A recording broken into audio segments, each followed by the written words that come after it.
RPF, SI और constable की vacancy के बारे में बता दिया गया है, कितनी पोस्ट किसकी आने वाली है। वैकेंसी थोड़ी सी कम आई है, लेकिन ये कहा जा रहा है कि आने वाले समय में वैकेंसीज बढ़ा दी जाएंगी। तो इस पूरे नोटिस को डीपली पढ़ेंगे, डिटेल में देखेंगे कि इसमें क्या क्या दिया गया है। आपकी हाइट कितनी होनी चाहिए, एजुकेशनल क्वालिफिकेशन क्या होना चाहिए, एसआई की कितनी पोस्ट आने वाली है, कांस्टेबल की कितनी पोस्ट आने वाली है, वो डिटेल में हम इसमें देखेंगे। सबसे पहले यहाँ पर आप देख सकते हैं procedure for recruitment of SI यानी सब inspectors and constable in RPF. ठीक है, यहाँ पर जो है आरपीएफ के एसआई और कांस्टेबल के पोस्ट के बारे में ये नोटिस है, ऐसा यहाँ पर बताया जा रहा है। अब थोड़ा सा हम नीचे आते हैं, यहाँ पे हम देख लेते हैं वैकेंसीज के बारे में। तो यहाँ पर क्लियरली मेंशन किया गया है, the current round of recruitment is being done for the filling up vacancies of 2000 यानी कि 2000 पोस्ट के लिए आपकी वैकेंसीज फिल की जाएंगी। किनके लिए? कांस्टेबल की पोस्ट के लिए। यहाँ पे लिखा है in the rank of constable. और एसआई की कितनी वैकेंसी आई है? And vacancies of 215 rank of sub inspector in RPF, यानी कि 2000 पोस्ट आपकी कांस्टेबल की आई है और सब इंस्पेक्टर की 250 पोस्ट आई है। इसको लेकर काफी ज्यादा बवाल क्रिएट हो गया, वो इसलिए क्योंकि कहा गया था कुछ सालों पहले कि एसआई की जो पोस्ट आएगी और कांस्टेबल की जो पोस्ट आएगी वो काफी बड़ी आएगी। कांस्टेबल की 10,000 पोस्ट आने वाली थी, ऐसा कहा गया था, बट यहाँ पर सिर्फ 2000 ही देखने को मिल रही है। इसीलिए कहा जा रहा है कि आने वाले समय में पोस्ट इंक्रीज हो सकती है, तो आप लोग कंटिन्यू रखिए अपनी तैयारी। ठीक है, अब आगे देख लेते क्या दिया है। रिक्रूटमेंट प्रोसेस दिया गया है, यानी कि किस तरीके से आपका जो चयन है वो होगा, सिलेक्शन का प्रोसेस क्या होगा। सबसे पहले कंप्यूटर बेस्ड टेस्ट होगा, ठीक है, जो कि आपका कंडक्ट करवाया जाएगा आरआरबी के द्वारा यानी रेलवे रिक्रूटमेंट बोर्ड के द्वारा। ऑनलाइन एग्जाम होगा सबसे पहले। उसके बाद अगर आप ऑनलाइन एग्जाम को क्लियर कर लेते हैं तो फिजिकल एफिशिएंसी टेस्ट होगा यानी फिजिकल टेस्ट होगा, जो कि आरपीएफ के द्वारा कंडक्ट करवाया जाएगा। उसके बाद आपका डॉक्यूमेंट वेरिफिकेशन होगा और ये भी आरपीएफ के द्वारा कंडक्ट करवाया जाएगा, जिसके बाद आपका फाइनल सिलेक्शन हो जाएगा। अब आगे हम देखते हैं और क्या दिया गया है। यहाँ पर अगर आप देखें तो एलिजिबिलिटी दिया गया है। एलिजिबिलिटी यानी कि एजुकेशनल क्वालिफिकेशन आपकी क्या होनी चाहिए। देखिए, 2 पोस्ट है, कांस्टेबल भी है और एसआई भी है। ठीक है, तो दोनों के लिए आपकी मिनिमम एज यहाँ पर बताई गई है और क्वालिफिकेशन भी हम आगे देखेंगे। तो मिनिमम एज की अगर हम बात करें, सब इंस्पेक्टर, देखिए यहाँ पे लिखा हुआ है category sub inspector, educational qualification graduate from a recognised university, यानी कि सब इंस्पेक्टर अगर आपको बनना है तो ग्रेजुएट होने चाहिए आप। ठीक है, और यहाँ पर आपकी एज मिनिमम 20 और मैक्सिमम 25 होनी चाहिए।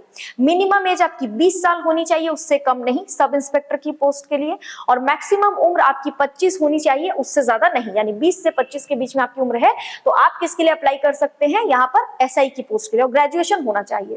कांस्टेबल पोस्ट की अगर बात करूं तो 10th पास होना चाहिए, यानी कि अगर आप 10th पास है, नॉर्मली आपको पता होगा अलग अलग राज्यों का भी जब कांस्टेबल का एग्जाम करवाया जाता है तो उसके लिए एजुकेशनल क्वालिफिकेशन 10th ही मांगा जाता है। तो सेम यहाँ पर भी है, 10th आपका एजुकेशनल क्वालिफिकेशन मांगा गया है। मिनिमम एज आपकी 18 ईयर होनी चाहिए, यानी कि 18 साल के आप हैं तो ही आप ये एग्जाम दे सकते हैं। मैक्सिमम एज आपकी 25 साल से ज्यादा नहीं होनी चाहिए, उससे ज्यादा हुई तो आप कांस्टेबल के लिए फॉर्म नहीं भर पाएंगे। एजुकेशनल क्वालिफिकेशन दोनों का अलग अलग है, थोड़ा सा आपको ध्यान में रखना है। थोड़ा सा अगर हम नीचे जाए तो यहाँ पर कैटेगरी वाइज एज में रिलैक्सेशन दिया गया है, जैसा कि हर एग्जाम में दिया जाता है। कैटेगरी वाइज आपको उम्र के लिए छूट दी जाती है, यानी आयु सीमा में छूट दी जाती है। एससी एसटी को 5 साल की छूट दी गई है, ओबीसी को 3 साल की छूट दी गई है। ठीक है, जैसा कि आपको पता है जनरल कैटेगरी को कोई छूट नहीं दी जाती है। अब अगर फिजिकल मेजरमेंट की हम बात करें, है ना, तो यहाँ पर देखो फिजिकल टेस्ट जो आपको देना है उसके लिए अगर हम मेजरमेंट की बात करें तो यहाँ पर देखना, अनरिजर्व और ओबीसी के लिए मेल की हाइट 165 होनी चाहिए, 165 सेंटीमीटर यानी कि 165 सेंटीमीटर। फीमेल की हाइट 157 सेंटीमीटर होनी चाहिए, यानी कि 157 सेंटीमीटर फीमेल की हाइट होनी चाहिए। ठीक है, एससी एसटी कैटेगरी की बात करें तो मेल की जो हाइट है वो 160 यानी कि 160 सेंटीमीटर होनी चाहिए। फीमेल की जो हाइट है वो 152 यानी 152 सेंटीमीटर होनी चाहिए। चेस्ट की अगर बात करें, जो कि सिर्फ मेल के लिए होता है, unexpanded 80 for general and OBC category. ठीक है, और एक्सपैंड करने पे, फुलाने पे 85 सेंटीमीटर। और वहीं अगर हम एससी एसटी की बात करें, सिर्फ मेल की बात होगी यहाँ पर, ठीक है, तो 76.2 सेंटीमीटर अनएक्सपेंडेड यानी कि बिना फुलाए इतना होना चाहिए, और फुलाने के बाद 81.2 सेंटीमीटर किसका होना चाहिए? एससी और एसटी कैटेगरी के सीने का यहाँ पर दिया गया है। ठीक है, अब हम थोड़ा सा और नीचे चले जाते हैं, हमारे लिए और क्या क्या जरूरी है हम यहाँ पर देख लेते हैं। एग्जामिनेशन फी की अगर हम बात करें तो अभी तक ये कहा जा रहा है कि 250 रुपए की फीस आपकी लगेगी एससी और एसटी कैटेगरी के लिए, और 500 रुपए की फीस लगेगी बाकी सभी कैटेगरी की। के लिए, यानी कि जैसे कि आप जनरल है, ईडब्ल्यूएस है या ओबीसी कैटेगरी के, तो 500 रुपए की फीस लगेगी। अभी तक ये कहा गया, ऑफिशियल नोटिफिकेशन ध्यान रखिएगा अभी तक आया नहीं है, इसीलिए हम एग्जाम के डेट के बारे में नहीं बता सकते अभी, और ये भी नहीं बता सकते कि फॉर्म कब से कब तक भरा जाएगा। ऑफिशियल नोटिफिकेशन अभी तक जारी नहीं किया गया। ये एक रूल है और रूल का नोटिस जारी किया गया जिसमें आपको रिक्रूटमेंट के बारे में काफी सारी चीजें बता दी गई है।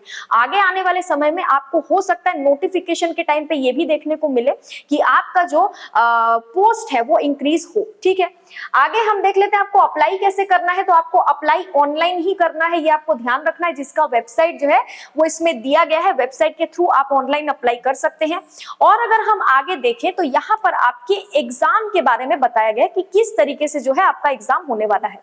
देखिए, details of time allowed and number of question for CBT shall be decided by RRB for the purpose of guidance, however the following norms can be preferred. यानी कि एग्जाम जो आपका होगा वो वैसे तो आरआरबी डिसाइड करेगी कि किस तरीके से आपके क्वेश्चंस दिए जाएंगे, लेकिन अभी तक जो डिसाइडेड है उसके हिसाब से यहाँ पर बताया जा रहा है कि सब इंस्पेक्टर के एग्जाम के लिए जो ऑनलाइन सीबीटी एग्जाम आपका पहला स्टेज जो होगा, जो ऑनलाइन रिटन एग्जाम देंगे आप, उसमें 90 मिनट का आपको समय दिया जाएगा। सब इंस्पेक्टर की पोस्ट के लिए बता रही हूँ। सबसे पहले क्वेश्चंस 120 रहेंगे, जनरल अवेयरनेस के 50 क्वेश्चन, एरिथमेटिक यानी मैथमेटिक्स के 35 क्वेश्चन और जनरल इंटेलिजेंस एंड रीजनिंग के 35 क्वेश्चन रहेंगे। ठीक है, सब इंस्पेक्टर के लिए। अब अगर बात हम कांस्टेबल की करें तो 90 मिनट्स आपको दिए जाएंगे, यानी कि वही सेम 90 मिनट का समय दिया जाएगा पेपर सॉल्व करने। 120 क्वेश्चन होंगे टोटल, जनरल अवेयरनेस के 50, मैथ्स के 35 और रीजनिंग के 35, तो दोनों का ही सेम है।